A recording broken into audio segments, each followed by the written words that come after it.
Good morning ពេលព្រឹកដើមមើលតំណាំ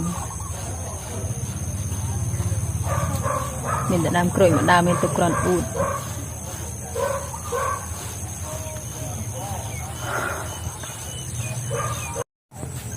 ដើមមកចូលពេជ្របងប្អូនស្គាល់ហ្នឹងស្អាតផ្កាវាខ្ញុំឃើញមានផ្កាដាំយូរណាស់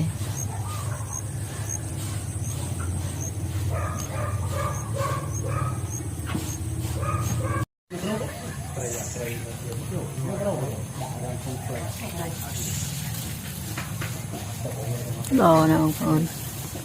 ពីមុនខ្ញុំអត់ដឹងថាដាំចេះល្អសាកមើលដាំអត់កើតសោះតែកើតលើកទី1